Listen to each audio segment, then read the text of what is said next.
Aló, aló. Hola, jóvenes.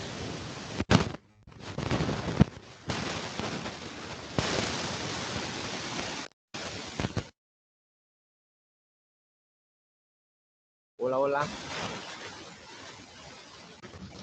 Hola, doctor. Su micrófono Olá, está... doutor. Buenos dias. Hola, hola, hola. ¿Me escuchan? Hola, doctor. Sí, se escucha.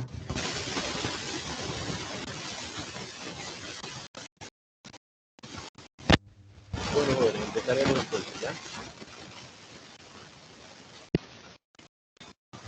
Agonistas colinérgicos.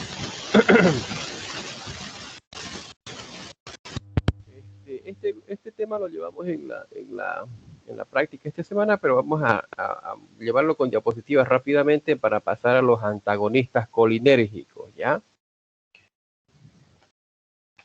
Ya mencionamos este grupo de fármacos en la práctica, lo que es los agonistas colinérgicos, que potencian el efecto del parasimpático, ¿ya?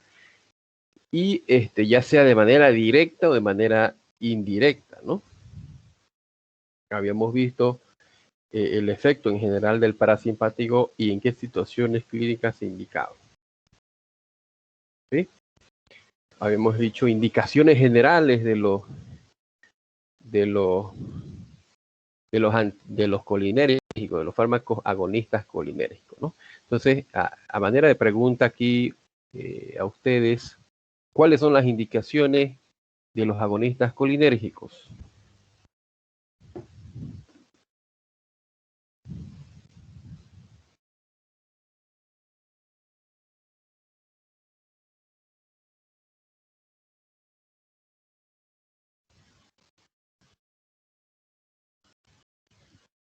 ¿Aló, jóvenes?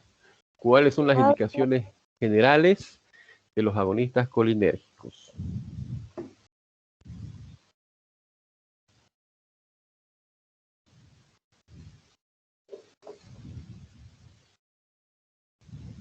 Hola, hola, ¿se escucha?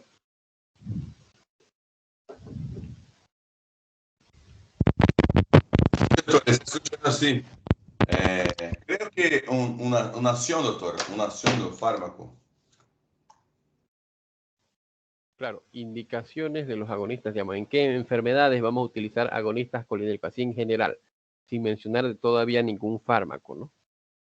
Pero ¿qué indicaciones en general utilizamos este grupo de fármacos, agonistas colinérgicos?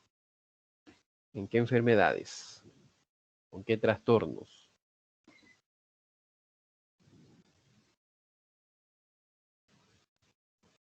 Hipertensión arterial, por ejemplo, doctor. No. Podría ser, ¿no? Pero no, la hipertensión se la trata de otra manera. De otra manera se la trata la hipertensión, ¿no? O sea, otro tipo de fármacos son los que más se van a utilizar en hipertensión, ¿no? No de este grupo.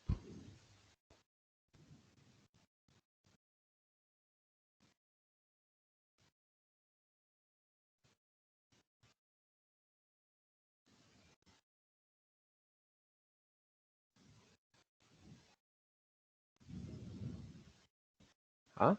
Vamos, la que mencionamos en la práctica. ¿Qué trastornos entonces? Estreñimiento, por ejemplo. Glaucoma. Ya, estreñimiento por Hipertonía. un hilio paralítico, ya, está bien. ¿Cuál? Glaucoma, perfecto, glaucoma. ¿Qué más? Vejiga atónica. Vejiga atónica, muy bien. Megacolon congénito, retención urinaria, no obstructiva, ¿no? Hilio paralítico no obstructivo. Síndrome de Sjögren, serostomía, seroftalmia, ¿no? Generalmente esas son las indicaciones de este grupo de fármacos, ¿ya? Bueno, ya ustedes saben la acción del simpático y la acción del parasimpático. Entonces vamos a hablar sobre más en este día Vamos a hablar más de parasimpático. Tanto su potenciación como su antagonismo, como su bloqueo. ¿Ya? Entonces ahí hablamos como potenciamos el parasimpático, entonces llamamos agonistas colinérgicos o también tienen otros nombres. Parasimpáticos miméticos. ¿Ya? Agonistas muscarínicos. Entonces tienen diversos nombres y a veces eso es lo que nos confunde. ¿Ya? Agonistas colinérgicos quiere decir que potencian el efecto de qué sistema, de este de acá, de este sistema, ¿no? De este sistema de acá, del parasimpático. ¿Ya? Entonces vayan recordando cuál es qué hace este sistema. Contrae la pupila, produce miosis, estimula la producción de saliva, produce cialorrea. Broncoconstricción y broncorrea dificulta el pulmón. Aquí, dificulta la respiración. Entonces, como que ahí no nos ayuda mucho. De hecho, este es un efecto adverso. ¿No ven? Es un efecto adverso, digamos, en el tema del pulmón, ¿no? No, más bien aquí no queremos que como un efecto bueno, digamos, producir broncoconstricción, pero sí mencionamos algunos ejemplos de algunos agonistas colinérgicos que nos ayudaban al diagnóstico del asma, ¿no? En el tema de la prueba de metacolina, dijimos en la práctica, ¿no? Disminuye el ritmo cardíaco, disminuye la fuerza de contracción del corazón, aumenta el peristaltismo. Entonces vean ustedes que en algunas situaciones aumenta. Por ejemplo, aquí aumenta la actividad, aquí aumenta la actividad, aquí aumenta la actividad, aquí disminuye la actividad. En el hígado, sobre todo en la vesícula biliar, aumenta la secreción de bilis. El suprarrenal no tiene efecto. Gastrointestinal aumenta el peristaltismo y aumenta la liberación de ácido clorhídrico, ¿ya? Y aumenta el peristaltismo, ¿no? Produce entonces aumento de la motilidad. Aquí contrae la vejiga y disminuye la tonicidad del esfínter, o sea, produce vaciamiento. Eso es el efecto del parasimpático. Fíjense ustedes, esto es lo que tenemos que quedarse ahorita en la mente. Se le dice sistema cráneo sacro. ¿Ya? Entonces, este es lo que nosotros tenemos que tener en mente. Bueno, nos prepara ante el sistema simpático, nos prepara ante la acción. Aquí está hablando primero del simpático, como para recordar, digamos, ¿no? Ahí está, entonces, que es el parasimpático, el simpático, sus inervaciones respectivas a los órganos. Y aquí ya vamos a hacer un poquito más de énfasis con los receptores. Habíamos dicho que los dos tienen receptores preganglionares, que son receptores nicotínicos, quiere decir que los dos tienen acetilcolina preganglionarmente. Pero postganglionarmente es donde vemos la diferencia hacia los órganos y tenemos diferencia de acción en los órganos porque tienen diferentes receptores, ¿ya? En ambos tienen receptores inhibitorios como estimulantes, ¿ya? En ambos. Díganme los receptores del simpático, que son receptores adrenérgicos. Vamos, díganme los receptores del simpático. ¿Cuáles eran? ¿Recuerdan, jóvenes? El globo ocular, el músculo ciliar, Alfa 1. Alfa 1. Bien. Alfa 1. Ya, bien. Pulmón. Primero hablemos del simpático, ¿no? El pulmón. Beta 2. Beta 2. Muy bien. Corazón. Beta 1. Beta 1. Ahora, esto no quiere decir que no tiene otro tipo de receptor. No, tiene, de hecho, el corazón tiene tanto beta 1 como beta 2, ¿no? pero se podría decir que predispone más el uno que el otro. A veces tiene una dominancia más el uno que el otro. Eso también hay que resaltar, ¿no? Pero estamos poniendo los que dominan o los que tienen más importancia clínica, ¿ya? Gastrointestinal.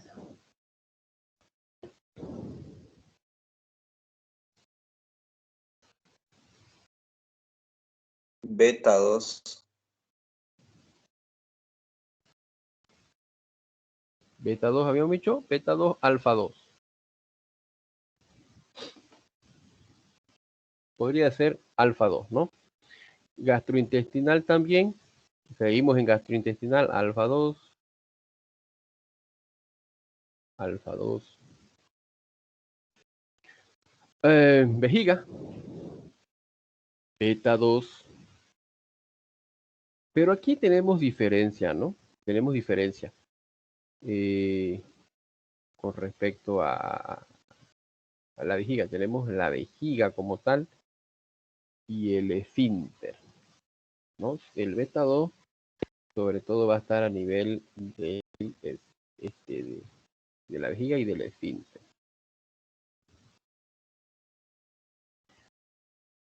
¿No? Entonces, ahora, bueno, y aquí en el órgano reproductor, estimulación del orgasmo, dice, ¿no? Va a producir contracción del epidídimo. Contracción del epidídimo. Ya,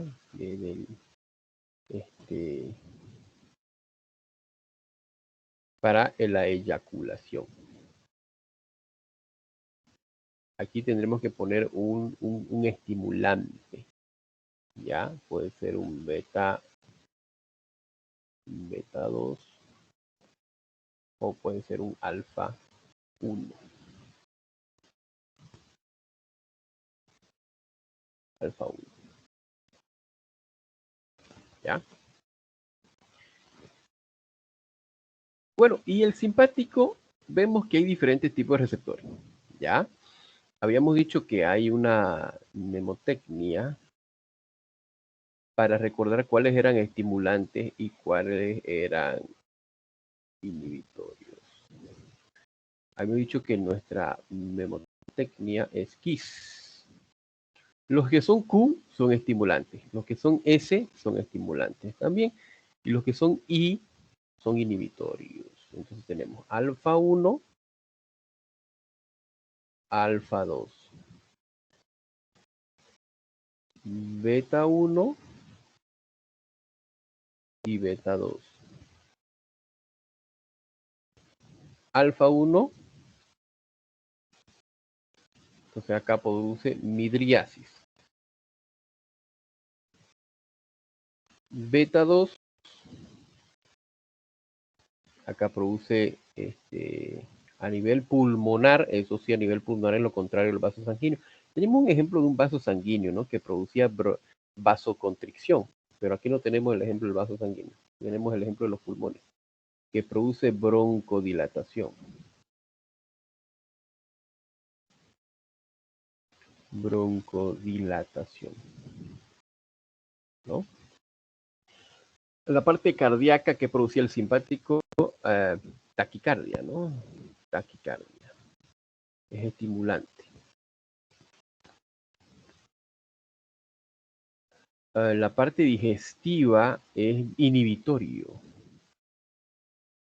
Disminuye el peristaltismo. Disminuye el peristaltismo.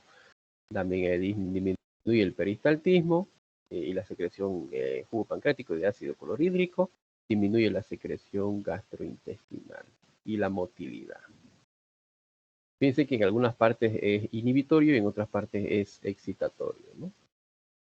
Aquí estimula el llenado de la vejiga y aumenta el tono del esfínter.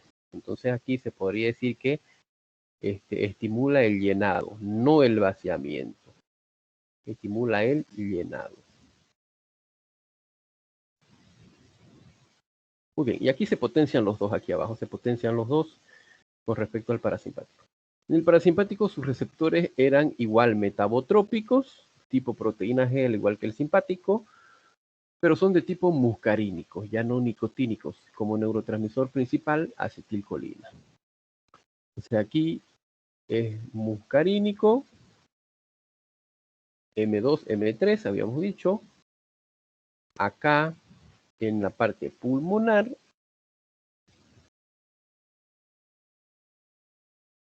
M3, en la parte cardíaca, M2, en la parte gastrointestinal, habíamos dicho, entonces acá es estimulante, ¿no? M3. M3, M3 en la parte de la vejiga, M3 la vejiga y M2 el esfínter. Entonces aquí habíamos dicho que hay otra memotecnia para saber cuál es estimulante y cuál es inhibitorio. Decimos que los pares son inhibitorios y que los impares son estimulantes, ¿no? Así habíamos dicho, ¿no? Los pares son inhibitorios tipo I y los pares son tipo Q estimulantes. ¿Qué producía entonces en la contracción de la pupila? Miosis.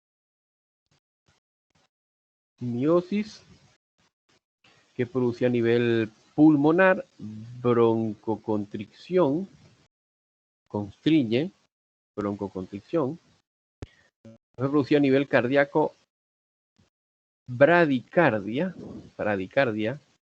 que producía a nivel gastrointestinal aumento de la secreción de ácido clorhídrico, aumento de peristaltismo, de jugo pancreático, de bilis, estimulación de bilis, aumento del peristaltismo y motilidad intestinal y secreción gastrointestinal. Aquí contracción de la vejiga y relajación de los esfínteres.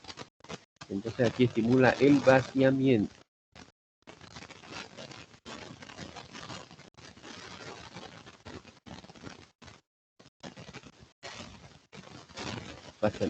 ¿Ya? Bueno, entonces ahí está el recordatorio del parasimpático. Entonces nos interesa hablar de parasimpático en este momento. Entonces rápidamente vamos a ir con el parasimpático. Ya sabemos todo esto, forman por ganglios prevertebrales, etcétera, etcétera.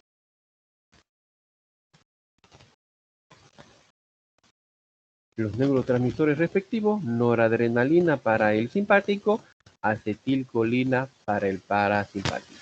Entonces por eso se le dice colinérgico al parasimpático, porque usa acetilcolina.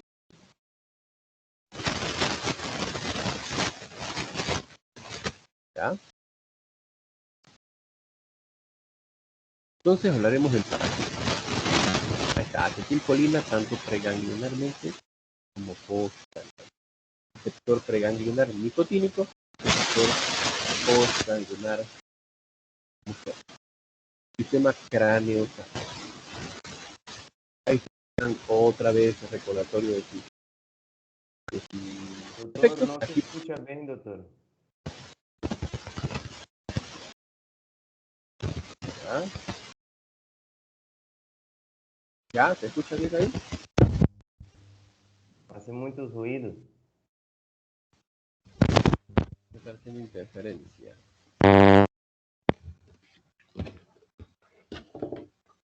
¿Ahí se escucha? Ahora sí. Ya. Entonces aquí vemos, por ejemplo, la pupila mediática, que está mal esto. Tiene que ser pupila miótica, ya, chiquitita, así. Porque ese es el efecto del parasimpático. ¿Listo? Pupila miótica. Es un sistema de reposo y de digestión. ¿Listo? Ahí está entonces, del simpático son receptores nicotínicos y acetilcolina preganglionalmente, postganglionalmente receptores adrenérgicos. En el caso del parasimpático, que es el que nos interesa, son receptores mucarínicos, tipo metabotrópicos. A excepción del sistema somático, quiere decir, no es este es el voluntario, el motor voluntario, ¿no ve? El que va a los músculos esqueléticos. Aquí no hay ganglios, no tiene ganglios, entonces utiliza acetilcolina netamente y tiene receptores nicotínicos en los músculos. Entonces, ese es voluntario. Ahí está otra vez su efecto. Lo que es rojito es simpático. Lo que es azul es parasimpático.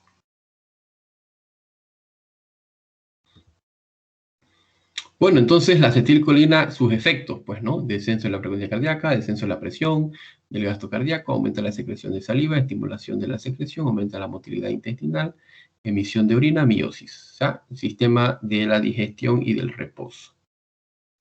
Recordemos que la acetilcolina, para poder ejercer su acción, pues tiene que metabolizarse o formarse en el plasma del axón, su síntesis, ¿no? Entonces se une a la acetilcoenzima A y gracias a esta enzima acetiltransferasa es que se forma la acetilcolina. Se libera la coenzima A y queda la acetil con la colina formada. Y va hacia vesículas de almacenamiento para que posteriormente, gracias al calcio, esa vesícula sea abierta por proceso de exocitosis en la membrana celular para poder eliminarse, ¿no? Para poder, lógicamente, liberarse y que tenga su efecto. Entonces aquí tenemos este esquemita sencillo. Vean cómo la acetilcolina se almacena entonces en las vesículas gracias a la entrada de calcio por producto de la despolarización de este axón. El calcio lo atrae la vesícula, la atrae hasta la membrana. Gracias a proteínas tipo SNAP y SNAS es que se elimina esta acetilcolina. O sea, se secreta, ¿no? Para que ejerza acción en sus receptores respectivos. Una vez que ejerce su acción, entonces es degradado por la acetilcolina esterasa. La colina es reutilizada, entra otra vez a la membrana del axón con un mecanismo de cotransporte con el sodio. Y aquí otra vez se vuelve a formar acetilcolina. Para reutilizarse un 50-80%, la acetilcolina viene de reutilización, ¿ya? Entonces vemos que la acetilcolina esterasa la degrada, es la principal enzima que degrada. Entonces vemos algunos ejemplos acá, fíjense ustedes. Toxina botulínica bloquea la liberación, por ejemplo. La toxina botulínica, bueno, no forma parte de este grupo de fármacos, solamente es para explicar acá. Del Clostridium botulinum, una toxina del Clostridium botulinum, o también que se ocupa en el Botox, ¿no? Bloquea la liberación de acetilcolina localmente. Entonces, por un bloqueo de estas proteínas contráctiles tipo SNAP-SNAS, entonces de esta manera no se libera acetilcolina, no se produce la contracción del músculo y produce relajación del músculo, relajación flácida. Entonces por eso es que se utiliza para las arruguitas de la cara, ¿no? Para no dar lugar a una contracción del músculo, sino va a producir relajación y lógicamente que tiene ese efecto antiarrugas en la cara, ¿no? Y bueno, ¿cuál sería lo más grave de la toxina botulínica? Clostridium botulinum, cuando da el botulismo, ¿no? Bloquea, pues, sistémicamente todo esto y el paciente, pues, va a tener una parálisis muscular y una parálisis del diafragma, ¿no? En el caso del tétanos no tenemos aquí un ejemplo, pero el tétanos lo que hace es la toxina tetánica, que es el Clostridium tetani, que es hermano de esta otra bacteria. Lo que hace es lo contrario, ¿no? Estimula más bien a mucha liberación de acetilcolina porque bloquea a nivel central los neurotransmisores inhibitorios como el GABA. Entonces, de esta manera va a haber sobreestimulación de la fibra nerviosa con liberación abundante de acetilcolina. Entonces, todo el tiempo va a haber contracción del músculo y va a haber una parálisis espástica, ¿no? El músculo está contraído excesivamente, a tal punto que puede fracturar un hueso, ¿no? Entonces es altamente mortal. ¿no? Entonces ese es el Clostridium tetani. Bueno, seguimos entonces. Receptores colinérgicos tenemos tipos muscarínicos del M1 al M5. Habíamos dicho que los impares son estimulantes y los pares son inhibitorios. Muy bien. Aquí tenemos un par, M2, por ejemplo, y M4. Son inhibitorios porque mueven potasio. ¿Ya? Sacan potasio hacia afuera. Quiere decir que la célula se hiperpolariza. Por consiguiente, disminuye la frecuencia cardíaca y la fuerza contractil. Son inhibitorios, M2, M4. Y los tipos impar, los que son M1, M3 y M5, son excitatorios. Estimulan al calcio a que se aumente dentro de la célula. Y si aumenta el calcio va a haber más contracción, pues, ¿no?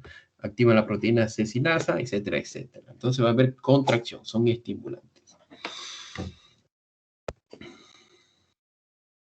Bueno, estos receptores nicotínicos, bueno, estos son canales iónicos y esto, lógicamente, que va a haber a nivel central, ¿no? A nivel preganglionar y también en el músculo esquelético. Son excitatorios. Bueno, ya nos vamos a los fármacos. Habíamos dicho que hay dos tipos de agonistas colinérgicos en general. Aquí no está explicado así a detalle. Va directamente al fármaco. Pero yo les había puesto en la práctica, ¿no?, los dos tipos de agonistas colinérgicos. El tipo directo, de acción directa, y de acción indirecta. Menciónenme ustedes los tipos o los fármacos de acción directa.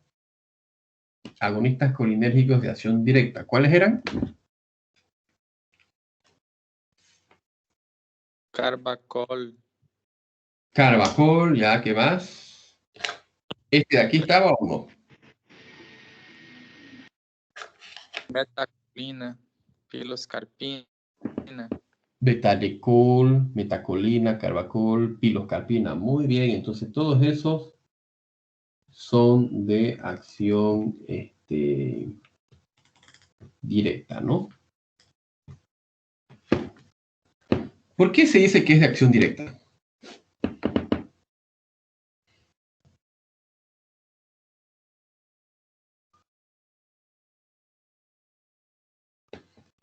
Jóvenes, ¿por qué son de acción directa? Quiere poder estimular la acetilcolina, doctor. Imitan a la acetilcolina. Son como acetilcolinas sintéticas. ¿Ya? Imitan la acción. En realidad lo que hacen los fármacos no es crear función. Es controlar funciones, digamos. Ya sea que sea una potenciación o un bloqueo, ¿no? Entonces, de acción directa, lo que hace es imitar la acción de la acetilcolina. Si es una molécula con el mismo accionar de la acetilcolina, ¿no? Entonces, está el betanecol, la metacolina, carbacol, piloscarpina. Ahora, el betanecol, ¿para qué se utilizaba?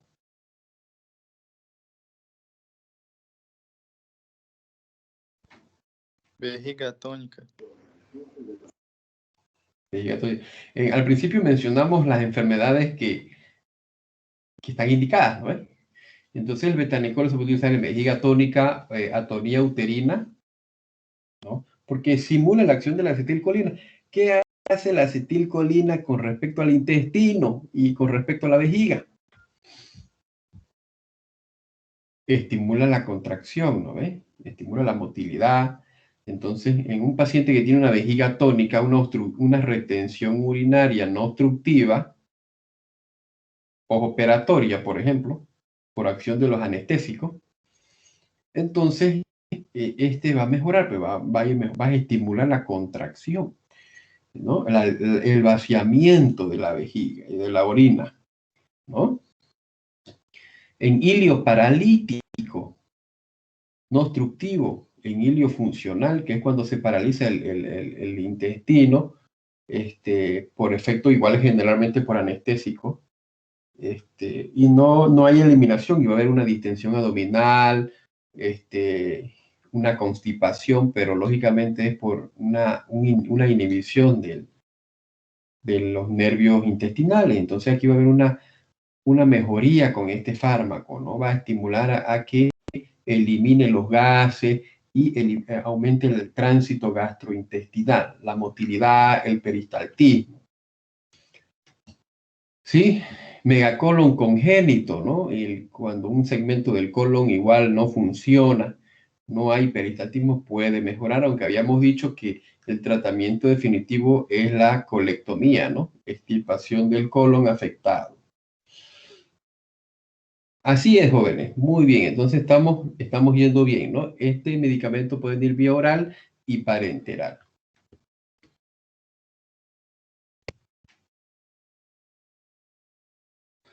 Ahora, no quiere decir que sea un medicamento de primera línea. Ojo, no son medicamentos de primera línea en algunas situaciones. Por ejemplo, este no es medicamento de primera línea. Quiere decir que yo puedo utilizar otros antes que este. ¿Por qué? Porque tiene reacciones adversas. Porque por un lado voy a estimular a que vaya y mejore el paciente su atonía, pero por otro lado puede provocar cialorrea, hipotensión, bradicardia, ¿sí o no? Entonces, ese es el gran problema, broncoespasmo. Entonces, es ahí donde no son medicamentos de primera línea en algunas situaciones. Se podría utilizar otros, como por ejemplo la metoclopramida, la domperidona, otros que me pueden estimular al tránsito gastrointestinal, pero sin que me lleve a efectos adversos. ¿Ya? Carbacol. ¿Para qué se utiliza el carbacol, jóvenes? Para glaucoma. Para glaucoma. Viene en tópico, en gotas. Habíamos hablado que el problema del glaucoma, de la presión intraocular, era un ángulo cerrado, en la cual no había un dreno del humor acuoso.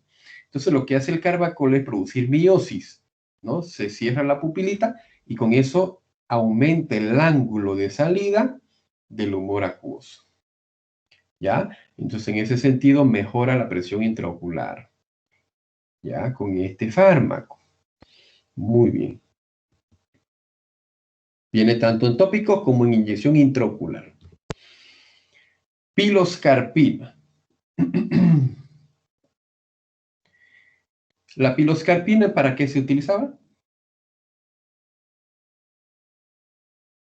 Viene en tópico y en vía oral.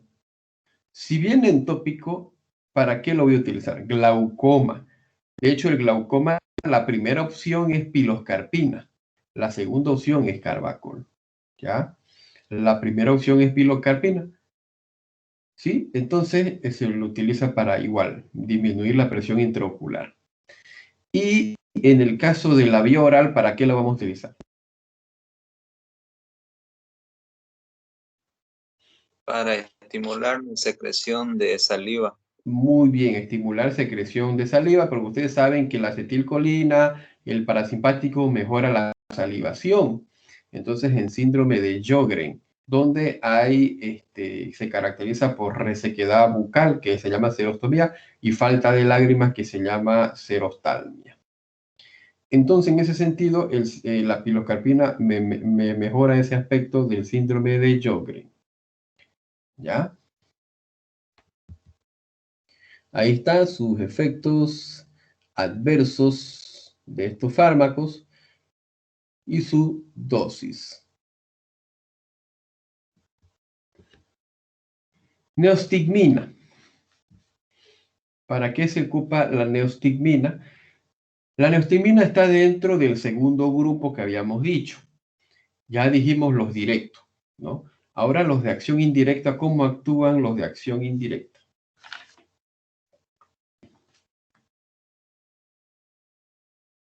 ¿Por qué se dice de acción indirecta? Porque inhibe el acetilcolinesterasa, doctor. Muy bien, porque inhibe o bloquea la acetilcolinesterasa, que es la enzima que degrada la acetilcolina. Entonces, si yo inhibo la acetilcolinesterasa con este fármaco, entonces mi acetilcolina va a actuar por más tiempo. Va a haber una sobreestimulación al parasimpático, ¿sí? Entonces, igual tiene el mismo efecto que el parasimpático, solo que a través de una vía indirecta de la acetilcolinesterasa. Y también tenemos el otro indirecto que va a estimular la liberación de acetilcolina. Entonces, el fármaco que yo voy a dar no es acetilcolina, como lo que vimos anteriormente, que son fórmulas muy parecidas a la acetilcolina. El otro grupo de fármacos no son acetilcolina, ni se parecen tampoco. Lo que va a hacer es una estimulación a su liberación de la propia acetilcolina del organismo. Y ese ya están los antieméticos procinéticos, que mejoran la motilidad, que está la metoclopramida y la cisaprida, ya que generalmente se ocupan para el reflujo gastroesofágico y para el vómito, y para que estimule la motilidad del intestino. Esa vendría a ser mi primera opción en el caso de un ilio paralítico, ¿no? Entonces, la metoclopramida y la cisaprida, ¿no? Entonces, como procinéticos, antieméticos, estimulantes de acetilcolina. ¿Listo? Entonces, ese, por ejemplo, no está aquí, no está porque ese podríamos tocarlo o en algún otro momento como grupos de antieméticos o farmacología del tracto gastrointestinal, farmacología digestiva, ahí se los toca ese tipo de fármaco. Pero aquí nosotros lo vamos a mencionar solamente, ¿ya? Bueno, entonces neostigmina, estos son carbamatos, o sea, son los que bloquean la acetilcolinesterasa. ¿Cuáles son los que bloquean la acetilcolinesterasa, jóvenes? Aparte de la neostigmina.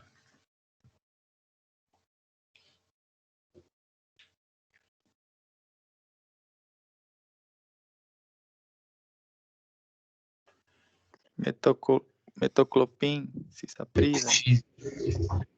No, metoclopramida y cisaprida no bloquean la acetilcolinesterasa, estimulan la liberación de acetilcolina. Estos de aquí bloquean la acetilcolinesterasa de manera reversible por solo un tiempo, lógicamente va a depender al fármaco, pero por un tiempo menos, lógicamente menos de 24 horas, ¿no? Que son los carbamatos de uso clínico. Está la neostigmina, la fisostigmina y la piridostigmina. Y el edrafonio. ¿Ya? Esos son los que inhiben a la acetilcolinesterasa reversiblemente. ¿Ya? ¿Qué usos tienen estos fármacos? Por ejemplo, la neostigmina. ¿Para qué yo lo voy a utilizar? ¿En qué indicación? Miastenia gravis. Miastenia gravis. ¿Por qué? ¿Por qué en la miastenia gravis?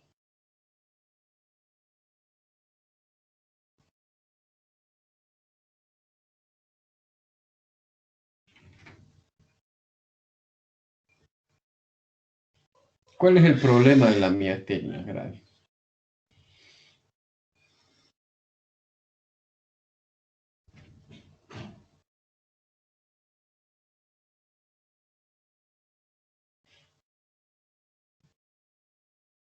Es una enfermedad de la placa motora. Hay un bloqueo, una destrucción de los receptores nicotínicos del músculo. Autoinmune. Entonces el paciente va a tener parálisis muscular, debilidad muscular, tosis palpebral, depresión respiratoria, postración en cama, ¿no? Entonces, con este fármaco yo voy a bloquear la acetilcolinesterasa y por consiguiente mi acetilcolina va a actuar por más tiempo en los receptores no afectados. Entonces el paciente va a mejorar su debilidad muscular, va a aumentar la fuerza de los músculos, va a respirar mejor, ¿no? Entonces, la neostigmina viene parenteralmente. Vía endovenosa, vía intramuscular. ¿Ya? ¿Por qué dice ahí dosis bloqueo muscular? Ahí arriba ven ustedes, dice dosis, fíjate, bloqueo muscular, miastenia grave, ilioparalítico, atonía vesical. En estas situaciones se ocupa la neostigmina.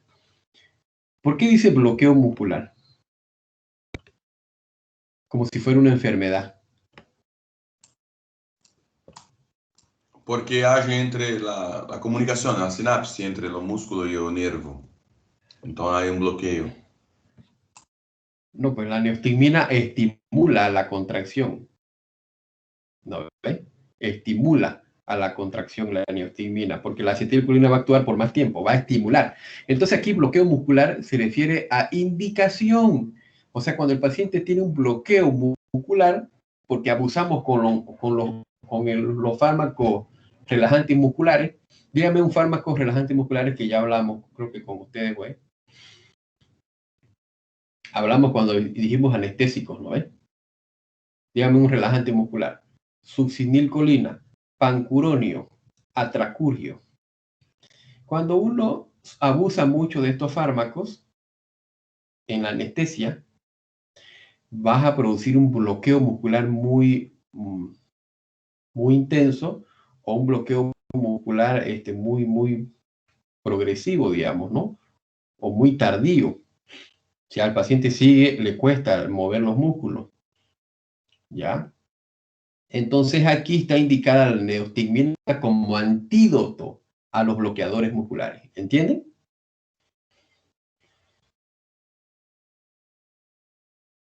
Entonces, en el caso que el paciente esté bloqueado muscularmente, tengo que darle neostigmina para mejorar ese bloqueo muscular, para que el paciente más bien no esté bloqueado de los músculos. ¿Sí? ¿Cómo sucede en la miastenia grave? Ilioparalítico, atonía vesical. ¿Listo? Fisostigmina. Fisostigmina viene endovenoso también. Aquí en la fisostigmina, ¿para qué lo ocupamos? Podría ser el glaucoma y también podría ser similares indicaciones que la neostigmina. Atonía intestinal, vesical, sobredosis de acción de los anticolinérgicos o relajantes musculares también. ¿Ya? ¿Por qué dice sobredosis de los medicamentos anticolinérgicos? ¿Cuál es un medicamento anticolinérgico? Atropina. Cuando yo abuso de la atropina, ¿ya? Por cualquier motivo que le di atropina, cuando avancemos anticolinérgicos se van a dar cuenta en qué situaciones utilizamos atropina, ¿ya? Supongamos que yo abusé de la atropina. Entonces le hice al paciente un síndrome anticolinérgico, donde el paciente va a tener taquicardia, hipertensión, va a tener serostomía, ¿no? Puede tener convulsiones, ¿ya? Entonces, cuando nosotros abusamos de la atropina como anticolinérgico, entonces ya le provocamos una intoxicación que se llama síndrome anticolinérgico, que son los efectos contrarios a este grupo de fármacos, ¿ya? Entonces, ahí puedo utilizar yo como antídoto a mi atropina, fisostigmina, ¿ya? Entonces es bueno que ustedes sepan también qué dar en intoxicación por este fármaco, qué antídoto dar, ¿ya? Siempre va a haber eso. Recuerden ustedes. ¿Cuál es el antídoto para la intoxicación por paracetamol?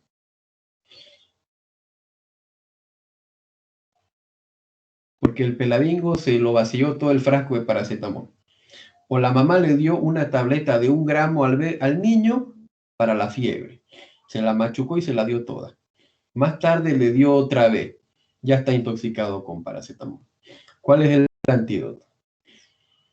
Entonces es bueno saber intoxicación por esto, ¿qué puedo dar como antídoto? ¿No? Aquí en esta situación, si hay una intoxicación por atropina, que es un anticolinérgico, yo tengo que utilizar un fármaco colinérgico para contrarrestar su efecto. ¿Cuál es entonces ese fármaco colinérgico indicado para contrarrestar el efecto de la atropina? Fisostigmina. ¿Ya? ¿Cuál es el medicamento para utilizar como antídoto para los relajantes musculares?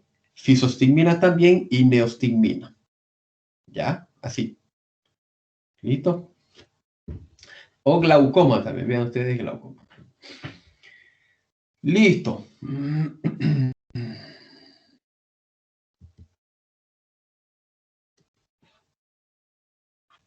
Ahí está. Este es otro que no mencionamos en la práctica. Se observó que los agonistas colinérgicos también mejoraban, algunos de ellos mejoraban o retrasaban el proceso de progresión del Alzheimer. Entonces también están indicados en el Alzheimer, no tal vez como primera línea, pero también se pueden utilizar en Alzheimer porque retrasa la progresión, ¿no? de esta enfermedad. Galantamina, al igual que el donepezilo. Donepezilo, lo mismo, retrasa la progresión del Alzheimer.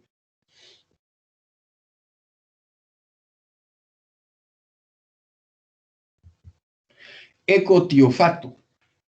Este ya no se utiliza, pero se utilizó en algún momento para el glaucoma.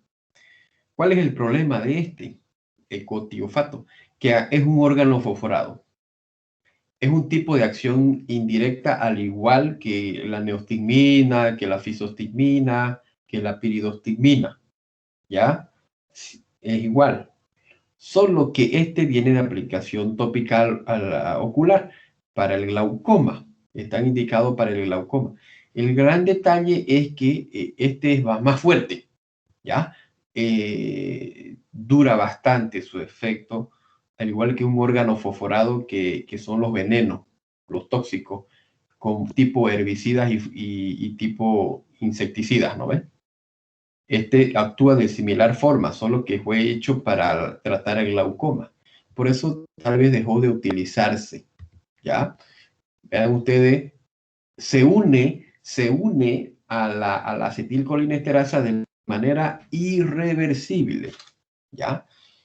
Irreversible. Entonces vean ustedes cómo este ecotiofato se une a la acetilcolinesterasa de manera irreversible y evita pues su acción de esta enzima, haciendo que la acetilcolina actúe por más tiempo, ¿ya? Entonces, porque ya no hay la enzima acetilcolinesterasa que la degrade a la acetilcolina, ¿no? Entonces, este fármaco es muy tóxico, por eso dejó utilizarse, ¿no? Y actúa igual que los órganos fosforados, los venenos. Este es el síndrome colinérgico. Este es el síndrome colinérgico. Cuando nosotros abusamos en las dosis de estos fármacos, o cuando nosotros le hemos dado este ecotiofato, o cuando viene un envenenado por herbicidas y plaguicidas, sobre todo gente del campo que trabaja con estos venenos, o en los jardineros que echan este tipo de veneno a las hierbas para que, ¿no?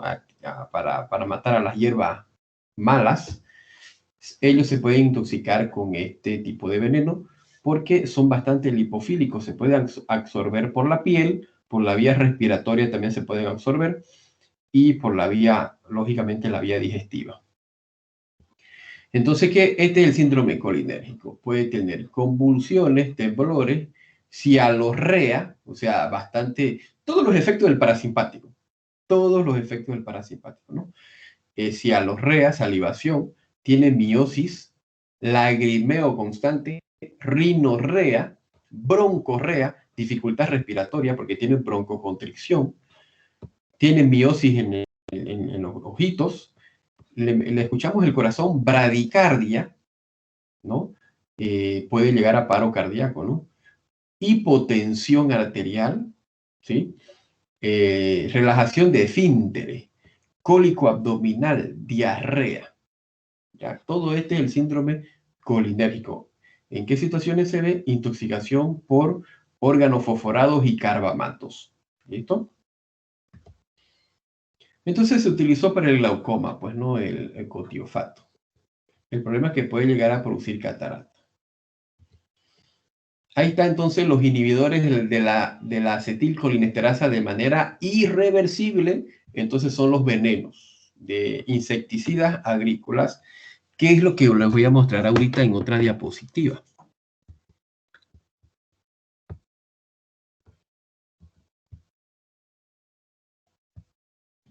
Ahí está. Plaguicidas. Esto se lo voy a mostrar rápidamente, ¿ya? Que son intoxicación por agonistas colinérgicos, que son los plaguicidas. Estos son los que se unen a la colinesterasa y la bloquean de manera irreversible. Los carbamatos pueden llegar a ser reversibles, 48 horas más o menos. En cambio, los órganos fosforados, más de 100 horas pueden durar, más de 30 días, ¿ya? Ahí está, plaguicida, toda sustancia utilizada para las plagas. Lógicamente que aquí están todo tipo de plaguicidas. En esta diapositiva yo se lo voy a pasar. Y están todo tipo de plaguicidas.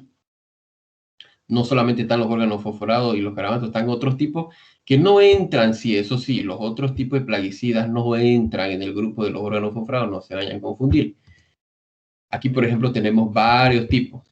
Por ejemplo, los raticidas, ya lo que utilizan para matar ratas, no son órganos fosforados, son anticoagulantes, son superwarfarinas, bloquean a la epóxido reductasa, ¿no? Entonces bloquean todo lo que tengan que ver con factores de la coagulación, ¿ya? Dependientes de vitamina K.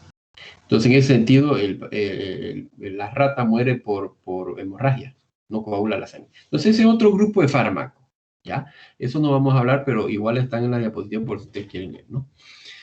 Lo que nos interesa a nosotros son estos dos primeros, los órganos fosforados y los carbamatos. Estos son inhibidores de la colinesterasa, ¿ya? Esos son los que nos interesan. Hay diferentes grados de toxicidad de cada uno, ¿ya? Pero en general los órganos fosforados son más tóxicos que los carbamatos. Bien, en diferentes presentaciones. Polvo, granulado, líquido soluble, aerosol. Vienen diferentes presentaciones. Tienen diferentes usos. Escabicida, garrapata, pulga, hierbas malas, etcétera, etcétera. ¿Ya? Diferentes usos, en otras palabras, pueden estar hasta en nuestras casas este tipo de veneno.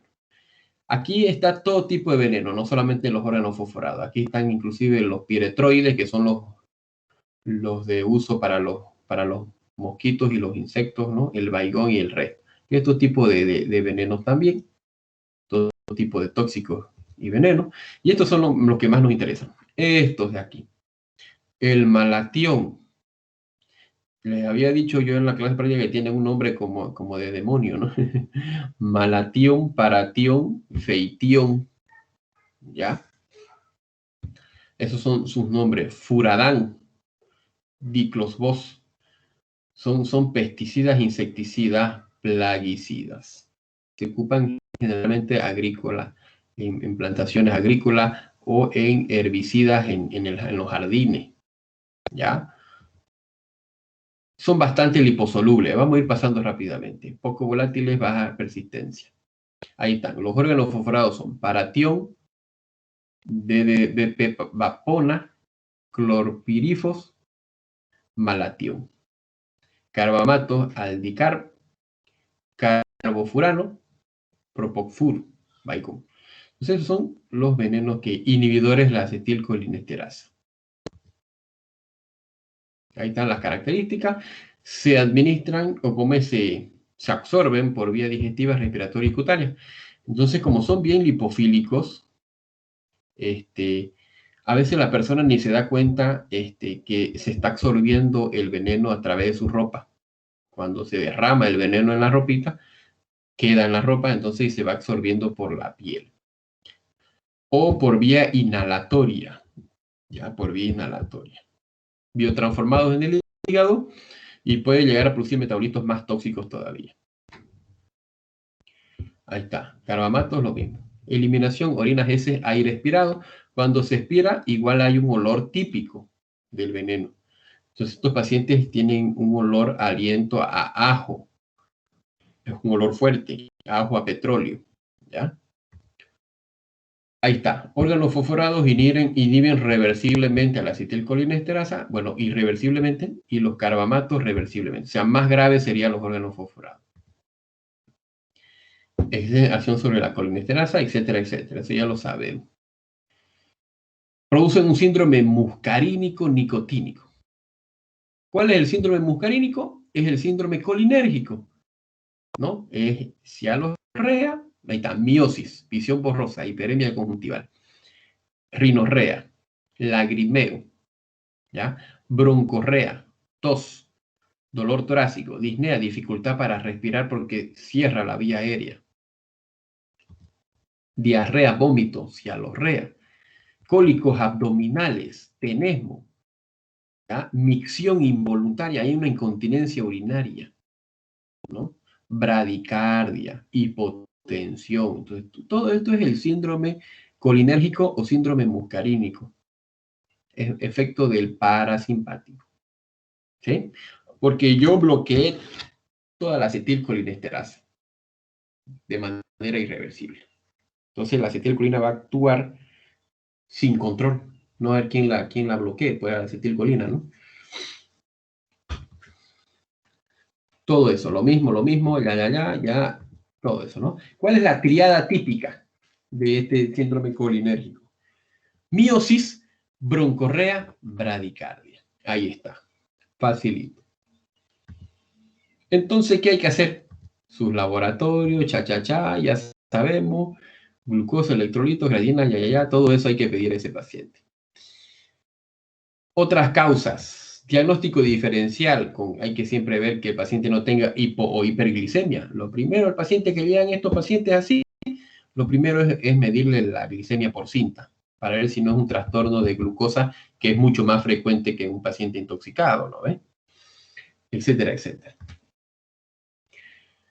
Ahí está, diagnóstico diferencial, con intoxicación con otros medicamentos. Tratamiento específico, medidas de soporte, descontaminación, sacar la ropa contaminada, lavar la piel con abundante agua, si es que la absorción fue por vía piel, ¿no? Si es por vía digestiva, generalmente son intentos de suicidio.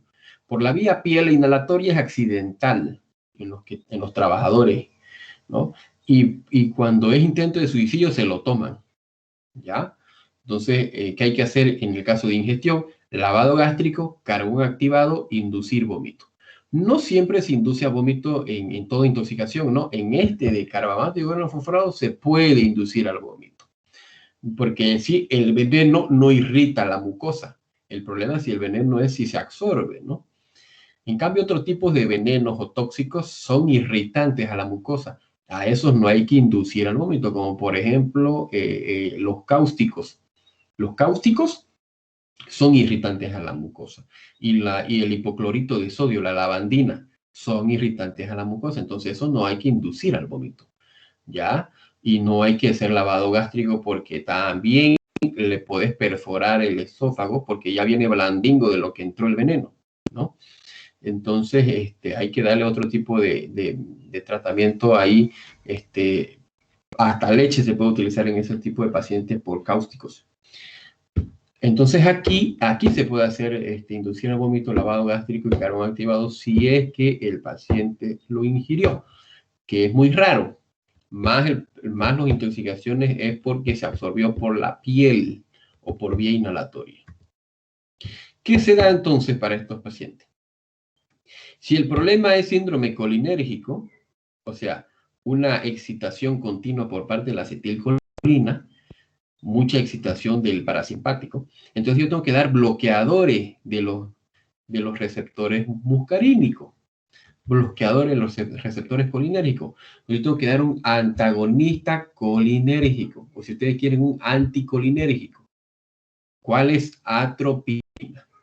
¿ya? Atropina. Entonces, de hecho, hago una prueba de 1 miligramo y si mejora, lógicamente es un órgano fosforado. Entonces ya uno indica de 2 a 5 miligramos cada 10 minutos. Dosis respuesta. Y también, en el caso de los órganos fosforados, aparte de atropina, la atropina lo que hace es bloquear, bloquear los receptores, ¿no? Eso es lo que hace la atropina. Bloquea los receptores colinérgicos. En cambio, estos reactivadores de la colinesterasa lo que hacen es liberar. Habíamos dicho que la acetilcolinesterasa se une irreversiblemente al órgano fosforado, se une. Entonces lo que hace este reactivador es separarlos, ¿no? En la pralidoxima. Pralidoxima lo que hace es ayudar a separar esta unión irreversible. Solo que su efecto es un poco, no es tan rápido, su efecto. Entonces la atropina vendría a ser el primer tratamiento. ¿Listo? Y en el caso de carbamatos, solo atropina. ¿Por qué no el otro, pralidoxima? Porque en el caso de carbamatos es reversible. No hay por qué utilizar el otro fármaco, ¿no? Ya, ahí terminamos. Estos son otro tipo de venenitos, otro tipo de acción. Ya, que ya ustedes lo pueden leer si quieren. Igual se lo voy a pasar las diapositivas. ¿Entendido ahí síndromes colinérgicos? ¿Entendido agonistas colinérgicos?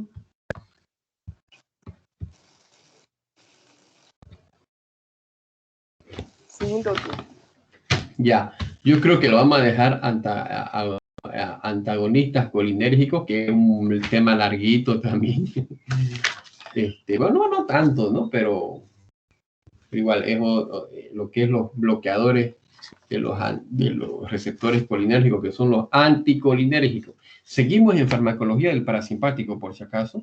Seguimos, no hemos pasado al simpático. Faltarían los antagonistas colinérgicos, como la atropina, ¿ya? Pero ya va a ser más fácil ese tema entenderlo, porque ya ustedes saben qué acción tiene el parasimpático, ¿no? Entonces lo que queremos es bloquear el parasimpático, ¿ya? En algunas situaciones queremos bloquearlo, ¿sí? Entonces tiene sus indicaciones, al igual los anticolinérgicos tienen sus indicaciones. ¿Listo? Entonces, eso lo vamos a dejar para la próxima semana en nuestra práctica, le brincamos a eso, ¿no? Y seguimos con la teoría. ¿Listos, jóvenes? Ya.